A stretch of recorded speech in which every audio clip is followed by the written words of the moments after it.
Hello everyone, welcome back to the channel. Today we're going to be doing a 2028 presidential election prediction between Jon Ossoff and Marco Rubio. And Jon Ossoff is a senator from Georgia, and he's currently running for re-election for his same Senate seat, and I think he has a very likely chance of winning that seat again, and the polls have him ahead, and he's very popular in the state of Georgia. And Marco Rubio is the current Secretary of State in the Trump administration, and he's recently, he's always been second in the polls behind J.D. Vance, but in the last couple months he's actually made quite a jump, and some are saying he's more favorited than Vance, or that he's tied with Vance, or that Trump isn't very favorable to Vance, so he might actually prop up Marco Rubio instead. So that would bring an interesting competition between Vance and Rubio. We are going to get started with our safe states, and for the Democrats, that's going to be Washington, Oregon, California, Colorado, New Mexico, Hawaii, Illinois, Virginia, Vermont, Connecticut, New Jersey, Delaware, Maryland, Washington, D.C., Rhode Island, Massachusetts, and New York. And for Marco Rubio, his safe states are going to be Montana, Idaho, Utah, Wyoming, North Dakota, South Dakota, Maine at large, Maine's 1st District, Maine's 3rd District, Kansas, Oklahoma, Missouri, Arkansas, Louisiana, Mississippi, Alabama, South Carolina, Kentucky, Tennessee, West Virginia, Indiana. And we're going to put Florida in the safe category because Florida has just seen a massive shift towards the Republicans in the last decade. Okay, and when you look at our safe state count, we have Jon Ossoff in the lead, and that's because he has a few big safe states like California, New York, Illinois, and Texas for Marco Rubio is not in the safe category. So we're going to go to our likely states, and for Jon Ossoff, that is going to be Minnesota and New Hampshire, as well as Maine at large. Oh, and we also have Maine's 1st District that's going to be safe. And for the Republicans, or Marco Rubio, it's going to be Maine's 2nd District, Texas, Alaska,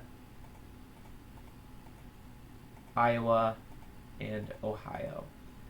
And we are also going to put Nebraska's 2nd District in the Democratic likely category because they won by a decent margin in 2024.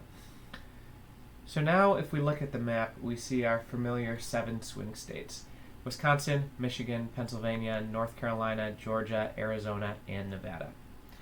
So before we start categorizing these, Jon Ossoff is from Georgia. He's very popular in Georgia. And for that reason alone, I think he's going to win Georgia by 5 or 6 points, which actually puts him above that 5-point minimum for a likely margin. So Georgia is actually going to be likely for Jon Ossoff because he's very popular there. He's an incumbent senator, and he is projected to win Georgia again by a lot in 2026 for his Senate election. Now we're going to go right up to North Carolina, and I have that as a Jon Ossoff state, but a very, very narrow margin. I think Jon Ossoff gets North Carolina, but by a very, very, very slim amount. So now we're going to go over to the West, and I'm going to have Nevada also being a very, very slim win for Jon Ossoff. There's going to be, all these swing states are going to be very narrow margins. It's going to be close. The details are going to matter. And right down to Arizona, I have Arizona at a tilt margin for Marco Rubio. And so the last 3 states I just categorized were all tilt margins. That means it's within a point, which means I'm thinking this election, if it's Jon Ossoff versus Marco Rubio, it's going to be very close, one on the margins.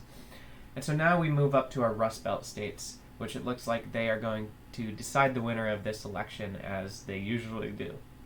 And I think Jon Ossoff carries the Rust Belt, all 3 of the states. Wisconsin at a lean margin, Michigan at a lean margin, and he barely gets Pennsylvania at a tilt margin.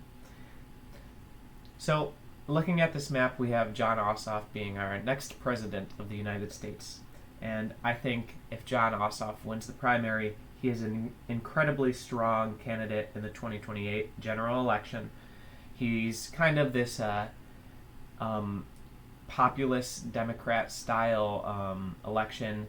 He's middle class, fight for the working class type thing, and I think that'll deliver him the win in the Rust Belt states.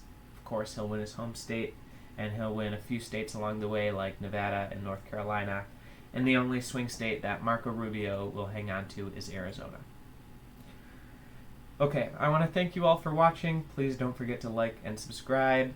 And if you have any comments, I'd love to hear them. Please drop them below. Have a great rest of your day.